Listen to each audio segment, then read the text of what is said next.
नमस्कार, मैं हूं आशुतोष कुमार सिंह और थर्मोमीटर के इस कार्यक्रम में आपका स्वागत है। आज एक बार फिर एक नए मेहमान के साथ हम आपके पास आए हैं और आज है हमारे जो खास मेहमान, उनसे ये परिचय कराते हैं। डॉक्टर भसीन, डॉक्टर सुशील भसीन जी हमारे साथ हैं और डॉक्टर भसीन न्यूरो के जानकार हैं, न्यूरो सर्जन हैं और देश दुनिया के प्रख्यात न्यूरो सर्जन हैं और इनकी ख्याति भारत में खूब है। तो आज इनसे हम चर्चा करेंगे न्यूरो सर्जरी के बारे में, न्यूरो होता क्या है और तमाम तरह की जो बातें हैं ना, जो आपके मन में न्यूरो को लेकर के उठते होंगे, वो सारे जो सवाल हैं वो हम पूछेंगे और जो हम नहीं पूछ पाएंगे वो आप कमेंट बॉक्स में डालिएगा, वो फिर पूछ लेंगे। तो हम शुरू करते हैं बातचीत। डॉक्टर साहब, आपका स्वागत है हमारे इस कार्यक्रम में, स्वस्थ भारत मीडिया जिसको प्रस्तुत कर रहा है। और सीधे चूंकि आप न्यूरो सर्जन हैं, तो एक जो सवाल है, सीधा सवाल हम आपसे पूछना चाहते हैं कि एक आम आदमी जब जाता है या कोई उससे कहता है कि न्यूरो डॉक्टर से जाके, न्यूरो सर्जन से जाके या न्यूरो फिजिशियन से जाके अपने आप को दिखाइए, तो ये न्यूरो का क्या है और इसकी व्यापकता कितनी है? Thank you for having me on your show Ashutosh.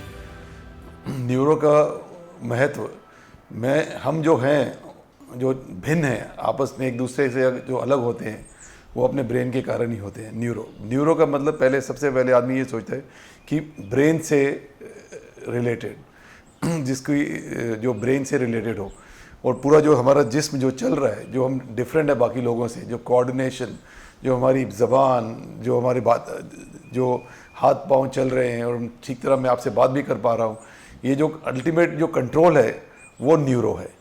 So neuro नहीं तो हम सब बराबर, तो न्यूरो ही हम सबको एक दूसरे से अलग बनाता है। मेरी सोच, मेरा मस्तिष्क, मेरा जुनून सब ब्रेन का फ्रंट पार्ट करता है और न्यूरो ही है तो हम अलग हैं, न्यूरो ही है तो ये ज़माने ने इतनी तरक्की देखी है। यानी यूनिक आइडेंटिफायर न्यूरो है, कुछ ऐसा आप कह रहे हैं? कंप्यूटर जी बिल्कुल, कि सबका अलग अलग है। हाँ, आपने ब्रेन की बात की, तो ब्रेन मतलब लोगों सबका अलग अलग काम करता है और कई तरह की उसमें समस्याएं भी आती हैं। तो कब एक न्यूरो सर्जन की या एक न्यूरो फिजिशियन की ज़रूरत पड़ती है? कब एक आम लोगों को जो इस शो को देख रहे हैं उनके मन में सवाल होगा कि आपसे कब उन्हें कंसल्ट करने की ज़रूरत पड़ेगी? एक न्यूरो फिजिशियन से या न्यूरो सर्जन से कंसल्ट करने की ज़रूरत कब पड़ेगी? देखो, कुछ कॉमन चीज़ होती है। सबसे जो कॉमन है वो है हेडेक। जो हेडेक जान आ रहा हो, जो लंबा चले, तो दैट इज़ फोरमोस्ट थिंग। फिर किसी को मिर्गी के दौरे पड़ने लग पड़ते हैं, वो भी हमें कंसिडर, वो भी न्यूरो से रिलेटेड है। बिहेवियर ख़राब हो जाना, वो भी न्यूरो से रिलेटेड है। आपके मूड स्विंग्स, वो भी न्यूरो से रिलेटेड है। और फिर जो ब्रेन है, जैसे आपने पूछा, ब्रेन हमारा एक जैसे भाखड़ा नांगल डैम है, एक सेंटर है। और फिर पेरिफेरी, जो स्पाइनल कॉर्ड है, ये भी न्यूरो का एक अंग है। को रीढ़ की हड्डी की सारी जो तकलीफ़ें हैं, दर्द वगैरह सब जो टांगों में जा रहा है, पेन महसूस होना, जो डिफ्यूज़ पेन जो पूरे बदन में महसूस होता है, वो भी उसका मेन सेंटर ब्रेन है। तो ये सब चीज़ें जो, और चक्कर आना, बैलेंस, देखना, जो सब हमारी जो टेस्ट, सेंस ऑफ स्मेल, ये सब न्यूरो से रिलेटेड है। यानी कि इतनी बातें डॉक्टर साहब बता रहे हैं कि अगर कुछ भी हो तो आपको न्यूरो फिजिशियन, न्यूरो सर्जन के पास जाना चाहिए। डॉक्टर साहब, आज के देश में अगर हम भारत की बात करें, थोड़ा सा हम विषय को और विस्तार करते हैं और खोलते हैं इस विषय को, जो हम लोग की चर्चा है भारत की बात, तो भारत में न्यूरो सर्जरी की क्या स्थिति है? भारत की न्यूरो सर्जरी बहुत ही एडवांस्ड है। इनफैक्ट हिंदुस्तानी न्यूरो सर्जन्स बहुत ही ज़्यादा टैलेंटेड हैं और क्योंकि हमारे पास यहाँ पर पेशेंट्स बहुत हैं और इसीलिए हमारी जो न्यूरो सर्जरी जो करने की जो एक्यूरेसी है, सब कुछ है, वो हमें ज़्यादा है, बिकॉज हम ज़्यादा करते हैं न्यूरोसर्जरी बनस्पत कहीं भी संसार में जाऊँ। यानी कि जो और टेक्नोलॉजी भी हमारे पास सारी है, from microscope to ultra microscope, सारे के सारे हमारे पास है। तो हम ब्रेन क्योंकि एक बहुत ही नाजुक चीज़ है, जो कि एक जेली जैसे होता है, उसको हम छूते भी नहीं हैं, माइक्रोस्कोप के नीचे देखते हैं और एक एक न्यूरॉन को बचाने की कोशिश करते हैं, क्योंकि एक न्यूरॉन गया और पेशेंट में, और एक ब्लड वेसल अगर हमने उसको रप्चर कर दिया या उसको कोगुलेट कर दिया, तो एक इंसान में बहुत बड़ा डेफिसिट आ सकता है। बिल्कुल डॉक्टर साहब, एक सामान्य चीज़ मैंने जो देखा है, हम लोग ट्रेवल करते हैं रेगुलर, और समस्या कई बार लोग स्कूटी चला रहे हैं, कोई गाड़ी चला रहे हैं, टक्कर हो गई, गिर गए, सर के बल भी गिर गए, उनको कुछ हुआ नहीं, उन्हें लगा कि वो ठीक है और घर चले गए। और बाद में मालूम चलता है साल भर बाद या 2 साल बाद या बीच में भी कहीं कुछ हो गया, इन बिटवीन 72 आवर्स भी कुछ हो जाता है, लेकिन उस समय वो निश्चिंत होकर घर जाते हैं। हाँ। तो ऐसी स्थिति में ये जो गोल्डन आवर है, आप गिर गए, आपको लग रहा है कि आप ठीक है, तो क्या करना चाहिए? देखो, इसमें यहाँ पर 2-3 तरह की चीज़ें होती हैं।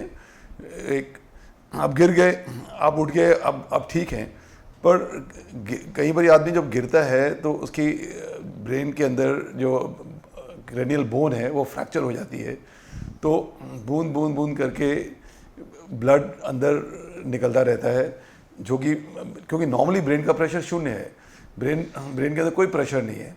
अगर ब्रेन का प्रेशर बढ़ता है तो आदमी का सेंसोरियम बदलता है, वो गफलत में आ जाता है, कंफ्यूज होता है। तो ऐसे पेशेंट को हम अगर देखते हैं, जिसको अगर गहरी चोट लगी होगी ना, वो थोड़ी देर के लिए बेहोश जरूर हुआ होगा। अगर वो बेहोश नहीं हुआ तो चोट को हम मानते, अगर वो वैसा का वैसा है तो हम मानते हैं कि, और कंफ्यूज भी नहीं हुआ तो चोट इतनी सीरियस नहीं हो सकती है। पर अगर वो बेहोश हुआ थोड़ी देर के लिए तो उसको हमने फिर मॉनिटर करना है। सबसे बड़ा सीटी स्कैन तो करना ही चाहिए। कई बीमारी होती है जिसको शुरू में सीटी स्कैन में पता चल जाता है कि फ्रैक्चर है और ये इसको मॉनिटर करना है, और कुछ बीमारियाँ होती है जिसमें फ्रैक्चर वगैरह कुछ नहीं निकलता, ओल्ड एज में निकलता है जनरली, जिसमें क्योंकि ओल्ड एज में ब्रेन श्रिंक कर जाता है तो उसमें स्पेस होती है, तो उसका प्रेशर बढ़ता नहीं है, तो इतनी जल्दी आप बता नहीं पाते कि उसको कुछ होएगा कि नहीं होएगा। पर उसको फिर हम एक वार्निंग के साथ भेजते हैं कि इनको अगर 15 दिन के बाद भी अगर ये कहते हैं मुझे सर दर्द है, तो आप लेके आइए, कुछ क्लॉट होते हैं जो देर से बनते हैं, उसको कहते हैं क्रोनिक सबड्यूरल हेमेटोमास जी, जो उस वक्त आदमी को चोट लगी, वो बिल्कुल तंदुरुस्त है, उसका स्कैन भी नॉर्मल है, हड्डी भी नहीं टूटी है, फिर भी 20 दिन के बाद जाके क्लॉट बन जाएगा। मतलब ये जो आप दिखा रहे हैं, ये जैसे मैं दिखा रहा हूँ, ये हड्डी के बीच में जगह है जी, तो बड़ी एज में और ज़्यादा जगह हो जाती है, तो उसके ऊपर ये जो ब्लड वेसल है, हमको चोट लगी उस वक्त अभी कुछ नहीं हुआ, क्योंकि जो स्कैन है वो माइक्रोस्कोपिक चीज़ें देखता है, तो अगर इसमें थोड़ा सा भी ये रप्चर कर गई तो बूंद बूंद बूंद करके जब ये रिसेगा, तो तब ये जगह भरेगी 15 दिन में जाके, उसके साथ ब्रेन का पानी मिल जाएगा, तो फिर प्रेशर बनाता है, तो फिर सिम्टम्स आने शुरू होते हैं। यानी कि अगर सामान्यतः मैसेज तो ये जाना चाहिए कि अगर आप गिर गए, आपको लगता है कि आपको कुछ नहीं हुआ है, फिर भी आपको डॉक्टर से जाके कंसल्ट करना चाहिए। क्योंकि ऐसे एक फुटबॉल का प्लेयर था जो कि फील्ड में गिरा, उठा तो ठीक उठा, फुटबॉल का मैच ख़त्म किया उसने, अपने उसमें गया, क्या कहते हैं, पवेलियन में गया, वापस बैक जब गया वहाँ जाके लेटा और फिर उसके बाद उठा ही नहीं। तो इसलिए ये तो एक मैसेज, बहुत ज़रूरी मैसेज है कि आप अगर गिरते हैं किसी भी कारण से तो डॉक्टर से कंसल्ट जरूर करें, और ख़ासतौर से अगर न्यूरोफिजिशियन हो, न्यूरोसर्जन हो तो ज़्यादा बेहतर रहेगा। उसको कहते हैं एक्स्ट्राड्यूरल हेमेटोमा, ये ड्यूरा मैटर है जी, जो उस लड़के को क्लॉट हुआ वो इसके ऊपर हुआ, और जो मैं बात कर रहा था जो 15 दिन बाद इंजरी होती है वो इसके नीचे, यानी कि सबड्यूरल स्पेस में। तो ये 2 इंजरी, 2 तरह की इंजरी है, अंदर की नस फटे तो अंदर, बाहर की नस फटे तो बाहर। जो उसकी टक्कर से जो गिरा फुटबॉल का प्लेयर, उसकी बाहर की नस फटी तो वो क्लॉट बना हड्डी और इसके अंदर। जो दूसरा बनते हैं जो पता नहीं चलते हैं वो इस झिल्ली और ब्रेन के अंदर बनते हैं। अच्छा, आजकल एक सामान्य मतलब बहुत से लोगों से मतलब हम अपने हमारे उम्र के भी जो लोग हैं उनको भी नसों की बीमारी आजकल खूब हो रही है कि नसों में झंझनाहट है या नसों में दर्द है या कहीं यहाँ दर्द है। तो इस तरह की जो बीमारियां हैं क्या वो भी न्यूरो में ट्रीट होती है या? वो भी सारी न्यूरो में ट्रीट होती है। जैसे कि अगर हम ये स्पाइन देखें, ये हमारी 31 नसें बाहर निकल रही हैं दोनों तरफ से। ये ब्रेन है इसके ऊपर, जो ये है, जो ये इसके ऊपर लगा हुआ है। तो इसकी ट्रांसमिशन सब इधर से हो रही है। ये तारे हैं जो पूरे शरीर को ट्रांसमिट करती है दोनों तरफ से। ऊपर की 5-6 जो नसें हैं ये हमारे उंगलियों में आ रही हैं, और नीचे की जो 5 हैं वो पूरी टांग में नीचे जा रही हैं। तो अगर, और ये हमारे शॉकर्स हैं जिसको लोग डिस्क बोलते हैं जी। ये शॉकर्स हैं जिसको कहते हैं स्लिप डिस्क हो गई, कोलोकियल टर्म है कि बोलते हैं बाइक में वो शॉकर होता है। हाँ, शॉकर होते हैं वो। हाँ, जैसे बाइक में शॉकर हमें बचा रहा है, ऐसे ये शॉकर भगवान ने इस नस को बचाने के लिए रखा हुआ है। ओके, ताकि उस पर प्रेशर पड़े तो अचानक से उस पर ना पड़े। तो जब ये शॉकर खराब हो जाता है तब कहते हैं डिस्क स्लिप हो गई, और वो इस पर लगता है, इरिटेट करते, इस पर करंट आ रहा है, तो आपको करंट लगता है तो तब नसों में दर्द होती है। जैसे अगर आप ये सामने भी देखें, एक कंप्यूटर पे ब्रेन है, अगर मैं ये वाली नस दिखाऊं जो अंदर से निकल रही है, वो ये वाली नस है जो ये निकल रही है, और इसकी अगर एक नस दिखाऊं तो वो ऐसे है ये, और ये जब करंट मारती है तो ये बाजू में करंट आता है। ओके, ये है। तो यानी कि नसों से संबंधित कोई भी हाँ सिम्टम्स आ रहे हैं तो न्यूरो का मामला। हाँ, और इसमें जैसे मैं बताऊं कि नस है ये, इस कईयों की झिल्ली उतर जाती है, शुगर में झिल्ली उतर जाती है जी, तो फिर वो स्पार्किंग होती है तो दर्द होती है। ये भी, और विटामिन की कमी से, ब्लड प्रेशर से, थायराइड से, बड़ी सारी बीमारियां हैं जिससे कि नसों में कमजोरी आ जाती है। तो सामान्यतः एज ऑफ 40 के बाद लोगों को ज़्यादा समस्याएं देखने को मिलती है। तो ऐसे लोगों को प्रिकॉशनरी क्या करना चाहिए, मतलब कि बचे स्पेशली क्या ध्यान दें? तो एक तो जनरल चेकअप कराना चाहिए, देखना चाहिए कि शुगर ना हो, थायराइड ना हो, और खून की कमी ना हो, कैल्शियम, मैग्नीशियम, जिंक, ये सब देखने चाहिए। प्लस मैं ये नहीं कहूँगा कि हर एक बंदे को MRI ये वो कुछ कराना चाहिए, अपनी खुराक का ध्यान रखना चाहिए, खान पान, ठीक है। ब्रेन डजंट लाइक शुगर, ज़्यादा चीनी, ज़्यादा शुगर, कार्ब्स यानी कार्बोहाइड्रेट्स, और ब्रेन 70 से 80% कोलेस्ट्रॉल का बना हुआ है। तो ये सब, तो खुराक हमारी बैलेंस रहनी चाहिए, ये सबसे इम्पॉर्टेंट है।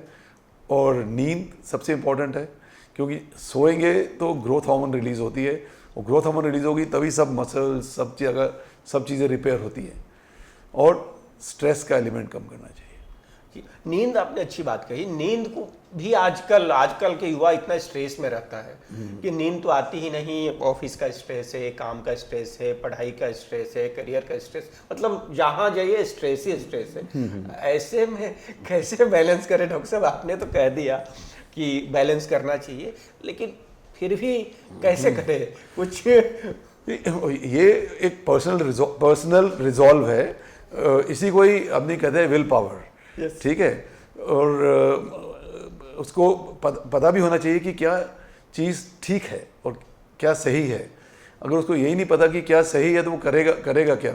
लोग सोचते हैं, और मैं भी सोचता था एक टाइम, मैं 45 साल 4 घंटे से ज़्यादा सोया नहीं, और जब फिर थोड़ी बहुत दिक्कत होती है फिर आदमी रियलाइज़ करता है कि यार तुमने सब कुछ पढ़ रखा है और किया नहीं, और करना शुरू किया। But I would advise the youngsters to take care of their diet, take balanced diet, sleep well. Sleep is the key. जो स्लीप में ही सारी रिपेयर होती है, स्लीप में ही मेमोरी बनती है, स्लीप में ही लर्निंग होती है, हर चीज़ स्लीप में होती है। अगर कोई बच्चा अपनी बॉडी भी बना रहा है, अगर वो बॉडी बनाना भी चाहता है, तो जो उसकी जब वो जो रिपेयर होती है मसल, वो डंबल मार के, वो सोने में ही होती है। सोएगा तभी मसल बनेगा, सोएगा नहीं तो मसल नहीं बनेगा, कितना भी डंबल मार ले। ये तो बहुत ही नया बात डॉक्टर साहब ने बताई कि हम लोग तो कहते हैं कि सोना क्या है भाई, अब तो जवान है तो जगना ही जगना है, रात भर जगना है, गर्लफ्रेंड से बात करनी है और करते ही रहना है। मोबाइल तो है ही, 5G आ गया, 6G भी आने वाला है। तो अच्छा ठीक है, चर्चा में मोबाइल भी आ गया। ये जो मोबाइल है और जो यूथ है और ये जो 5G 6G है, टेक्नोलॉजी भी है और स्वास्थ्य है, ये जो चार चीजें हैं, इसको कैसे बैलेंस करेंगे? हाँ, इसको बैलेंस करना बड़ा ज़रूरी है। मैं ये नहीं कहता कि टेक्नोलॉजी इज़ वेरी इंपॉर्टेंट और फ़ोन के ऊपर आजकल the whole world is in your hand. Phone अगर 5G फ़ोन आपके हाथ में है तो पूरा सब कुछ इसमें है। आपके बैंक स्टेटमेंट्स, आप जो चाहें गूगल कर लें और इवन सर्जरी भी देख सकते हैं आप इसके ऊपर। तो मैं ये नहीं कहूँगा कि किसी को जो नई टेक्नोलॉजी है ये यूज़ नहीं करनी चाहिए, ये यूज़ करने के लिए है, but one must balance it. And balance नहीं करेंगे तो फिर दुख पाएंगे। तो बैलेंस करना तो बहुत ज़रूरी है, क्योंकि सोना बहुत ज़रूरी है। आपकी बॉडी को रिक्यूपरेट करने के लिए जो समय चाहिए वो आपको देना चाहिए। कितना घंटा? 7 आवर्स मिनिमम। मतलब किसी भी एज ग्रुप में मतलब कि 6 आवर्स तो पक्का होने चाहिए, पर 7 आवर्स इज़ गुड इनफ। क्योंकि एक स्लीप का साइकिल जो है ना, जिसको कहते हैं non rapid eye movement sleep और रैपिड आई मूवमेंट स्लीप, ये 1.5 घंटे का होता है। और कम से कम 4 स्लीप साइकिल्स हमको रात को चाहिए, तो 6 घंटे तो मिनिमम चाहिए, तो 6 का 7 घंटे हो जाए। ओके, यानी कि सोना बहुत जरूरी है। जितना जगना जरूरी है उतना ही सोना भी जरूरी है, ये डॉक्टर साहब कह रहे हैं। और जो मैं फिर मोबाइल वाली मैं एक चीज़ बता दूं, आप लोगों को भी बता दूं कि हमने मतलब एक प्रयास शुरू किया है और आपके माध्यम से उस प्रयास पे मैं आपका भी कमेंट लेना चाहूँगा। मैं स्विच ऑफ डे करके एक कैंपेन शुरू किया है हम लोगों ने, स्वस्थ भारत मीडिया की पहल है और ट्रस्ट के साथी भी कर रहे हैं कि जब हमें लगता है कि 2 घंटा हम अपने मोबाइल को स्विच ऑफ कर सकते हैं तो हम तय करें कि 2 घंटा 4 मतलब जितना समय लगे मोबाइल स्विच ऑफ कर दें। तो आपको क्या लगता है कि इस दौर में मोबाइल थोड़ा स्विच ऑफ करके भी हम चल सकते हैं? बिल्कुल चल सकते हैं और करना भी चाहिए। डिजिटल डिटॉक्स बहुत ज़रूरी है। ठीक है, हम लोग डिजिटली एडिक्टेड हैं। We are addicted to this digital system, digital medium. तो डिजिटल डिटॉक्स ज़रूरी है। मेरे ख्याल फ़ोन को जो होता है, कौन सा मोड होता है, प्लेन मोड में, एरोप्लेन मोड, एरोप्लेन मोड में रखना बहुत ज़रूरी है। क्योंकि एंड इनफैक्ट रात को सोते समय अगर आपका फ़ोन साथ में पड़ा है तो उसको ज़रूर स्विच ऑफ करिए, क्योंकि जो मैग्नेटिक रेडिएशंस हैं, यस मैं उसी पर आने वाला था जी, जो कि मैग्नेटिक रेडिएशंस हैं वो भी हमारे दिमाग पे बहुत ज़्यादा प्रभाव करती हैं और नींद के साइकिल को तोड़ती हैं। फ़ोन तो दूर ही रहना चाहिए, मतलब अलग ही रहे। या तो यानी कि फ़ोन पे भी डॉक्टर साहब ने कहा कि अगर आप भी अपना मोबाइल स्विच ऑफ कर सकते हैं तो ज़रूर कीजिए और स्वस्थ भारत का जो ये मुहिम है उसमें शामिल होइए। और डॉक्टर साहब ने इस पे एक तरह से सहमति भी जताई है और ये क्लिनिकली भी जरूरी है हमें स्वस्थ रहने के लिए कि मोबाइल से उतना ही दोस्ती जितना उससे काम है। ठीक बात, बिल्कुल। या दैट्स राइट, या बिल्कुल। हाँ, ठीक है। तो ये तो मोबाइल की बात हुई डॉक्टर साहब। फिर अभी मतलब ये जितना ये दिमाग वाला जो मामला है ना, एक सामान्य जो बातचीत हम सुनते हैं, मैं वही सवाल ले आ रहा हूँ जो आप लोगों के मन में है। मैं अलग से कोई ना तो लिख के लाया हूँ ना तैयार होके आया हूँ, जो आपको और ना ही मुझे बताया कि क्या पूछने वाले हैं। ना डॉक्टर साहब को पता है कि मैं क्या पूछने वाला हूँ, ना मुझे पता है कि मैं क्या पूछने वाला हूँ। तो मुझे जो लगता है कि आज के दौर में जब हम कहते हैं ना कि आप थोड़ा सा मानसिक रूप से संतुलित होने की ज़रूरत है, आप अपने मानसिक स्वास्थ्य का ख्याल रखें और मेंटल हेल्थ एक तरह से राइट टू हेल्थ हो, मतलब राइट भी है, अधिकार भी है हमारा।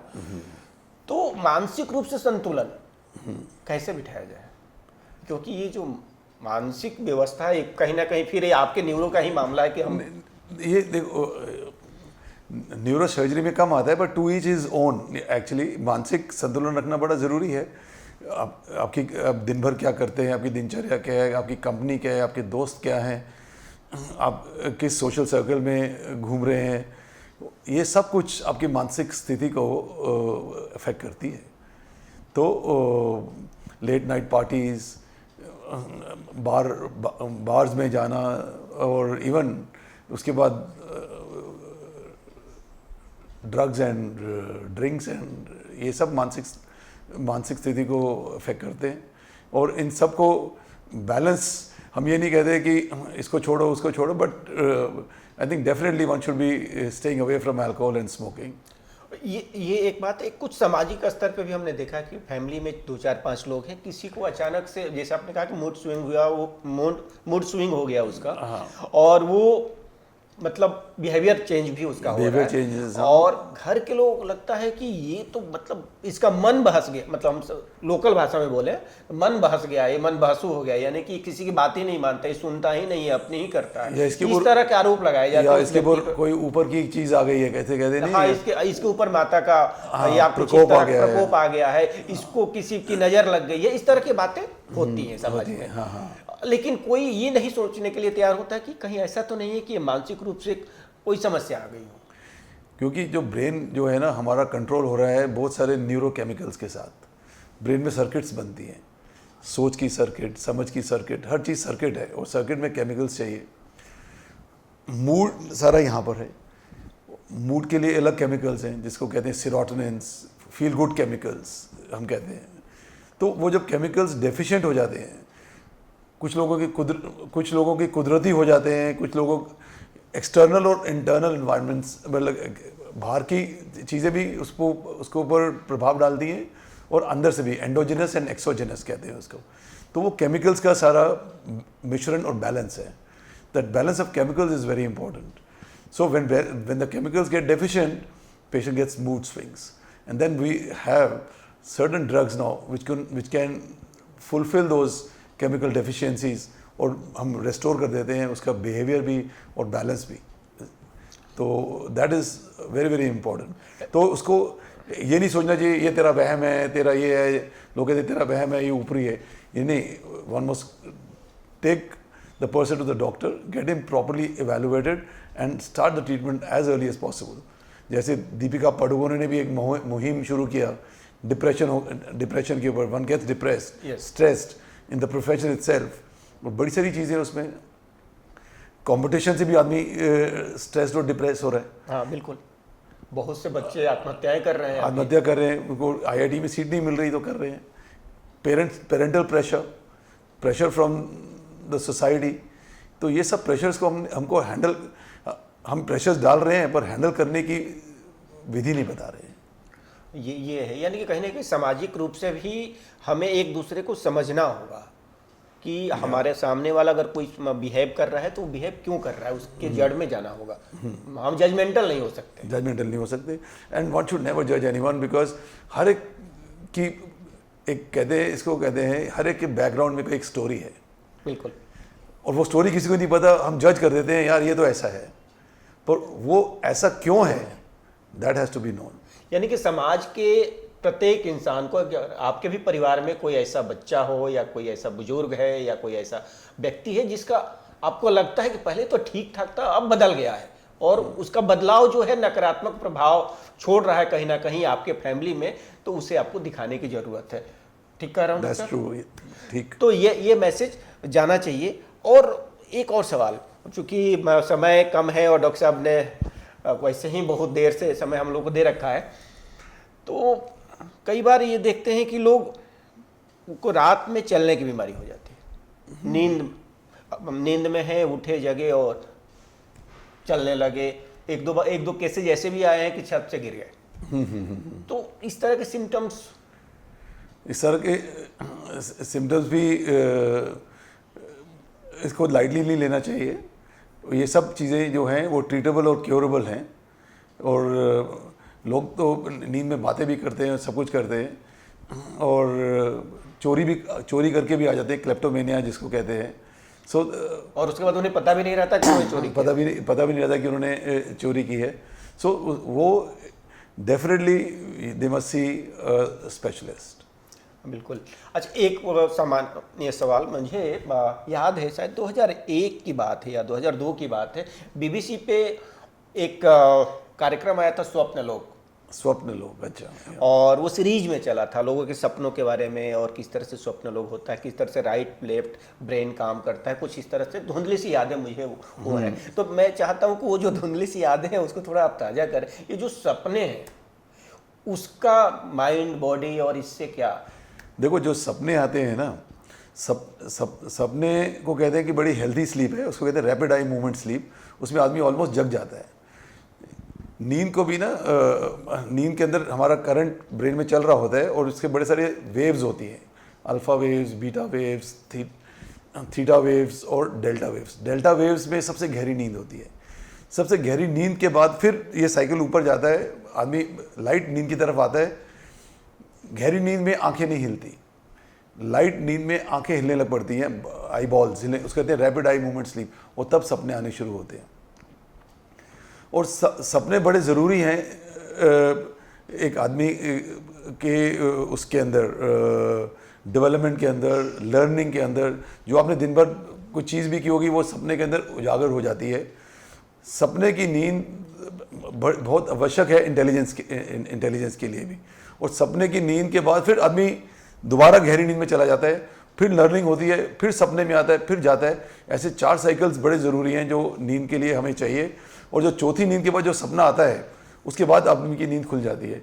इसलिए कई बारी मैं सोचता हूँ कि लास्ट सपना याद रह जाता है और उसके पहले जो 3 सपने होते हैं आदमी भूल जाता है। अमूमन लोग कहते हैं कि सुबह का जो हमने देखा वो याद है, क्योंकि उसके बाद नींद खुलती है। क्योंकि वो डीप स्लीप से रैपिड आई मूवमेंट यानी लाइट स्लीप पे आया, सपने हुए, सपनों के बाद नींद खुल गई।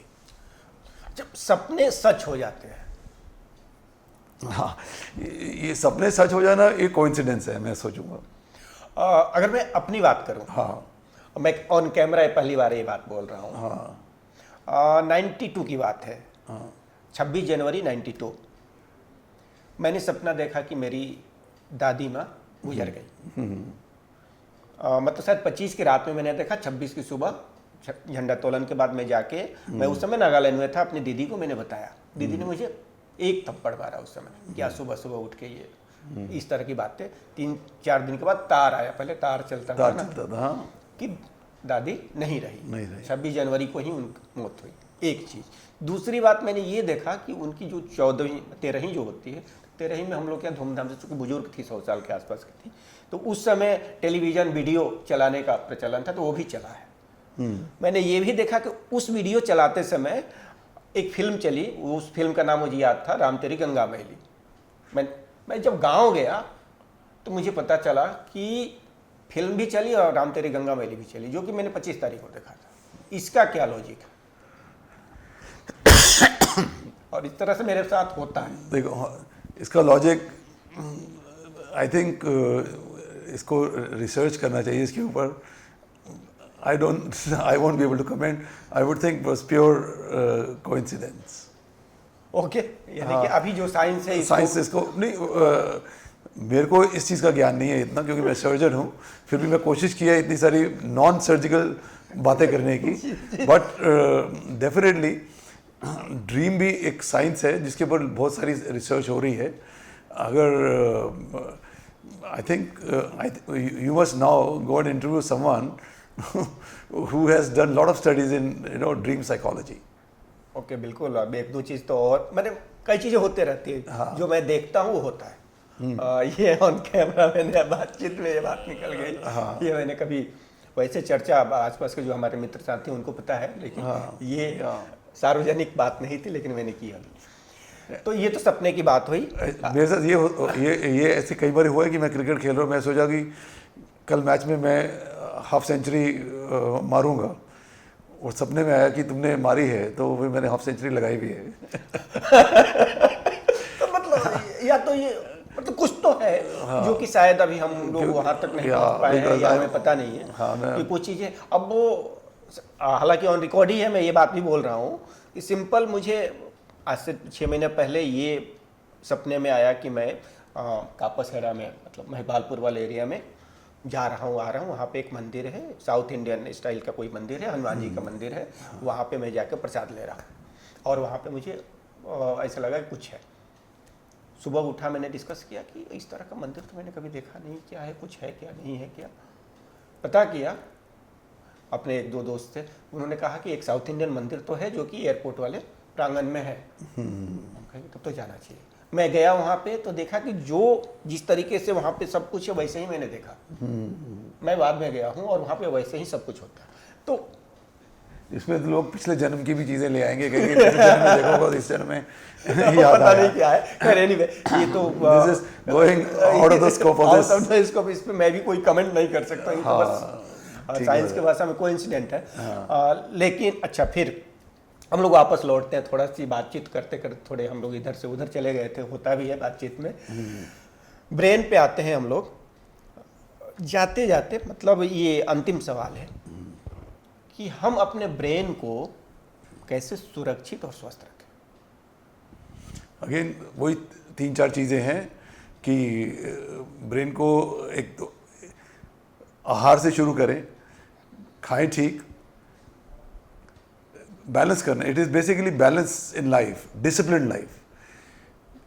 टाइम से उठें, टाइम से खाएं, टाइम से सोएं और व्यायाम करें और खूब किताबें पढ़ें, क्योंकि ब्रेन में एक चीज़ कहते हैं न्यूरोप्लास्टिसिटी। न्यूरोप्लास्टिसिटी। अगर आप चाहते हैं कि आपका ब्रेन बूढ़ा ना हो तो कुछ ना कुछ, कभी ना कभी नई नई चीज़ें सीखते रहिए, उससे नए कनेक्शन काम देते रहिए, उससे नए कनेक्शंस बनते हैं। जैसे मैंने इस उम्र में गिटार बजाना सीख रहा हूँ, क्या बात, तो उससे नए कनेक्शंस बनेंगे और मैं सोचता हूँ कि जो मेमोरी लॉस होता है वो नहीं होगा, बिकॉज ये न्यूरोप्लास्टिसिटी है, जहाँ आपके नए कनेक्शंस बनते हैं। कुछ ना कुछ ब्रेन को स्टिमुलस चाहिए नई चीज़ करने के लिए। आप नई चीज़ करते रहिए, ब्रेन डेवलप होता रहेगा, इवॉल्व होता रहेगा। जी, मैंने कहा था कि और सवाल नहीं लूँगा, लेकिन आपने एक ऐसी बात कह दी, म्यूजिक का बहुत गहरा संबंध है। जो संबंध है, हाँ, म्यूज़िक से ब्रेन की प्लास्टिसिटी, ब्रेन की डेवलपमेंट होती है, ब्रेन के कनेक्शंस बढ़ते हैं। ब्रेन की रिहैबिलिटेशन में, जब किसी को ब्रेन की चोट लगे तो हम उसकी रिहैबिलिटेशन में कहते हैं कि music is very important. That can, आपके नए न्यूरॉन्स नहीं बनते हैं, सेल्स नहीं बनते हैं, पर न्यूरोनल कनेक्शंस, इंटरकनेक्शंस बढ़ जाते हैं, बन जाते हैं। तो वो जो म्यूजिक है, किस तरह का म्यूजिक हो, कुछ उसका भी असर होता है कि मेलोडी सूदिंग होनी चाहिए, यानी कि म्यूजिक का भी बहुत संबंध है। यदि आप वैसे भी हम कहते हैं ना कि सोने जा रहे हैं तो थोड़ा सा अच्छा साउंड स्लिप के लिए आप म्यूजिक लगा लेते हैं, सुबह मॉर्निंग के लिए लगा। हमारी जो मदर थी और सबकी जो माता जी हैं, जो लोरी सुनाती है, लोरी से नींद आती है। सूदिंग टच एंड लोरी, यानी कि लोरी म्यूजिक, नींद, यानी कि गजब। हाँ, एंड यानी कि हमारी जो परंपराएं कितनी मजबूत रही हैं। एक्सरसाइज, स्ट्रेस ना होना, कम से कम स्ट्रेस लेना। 8 बजे से पहले कुछ मत खाओ, 8 बजे से पहले कुछ मत खाओ, 8 बजे के बाद खाओ। विंडो आपकी खाने की विंडो, रात को जैसे जैनियों की है 6 से 7 बजे तक, that is excellent if one can do it in present. मतलब अगर हम सूर्योदय और सूर्यास्त को मान के चले, क्योंकि अगेन उसमें भी बहुत बड़ी साइंस है। That is true, you right. If one can do that तो उससे अच्छा कुछ नहीं हो सकता। उससे अच्छा कुछ नहीं, then you can live very long and healthy.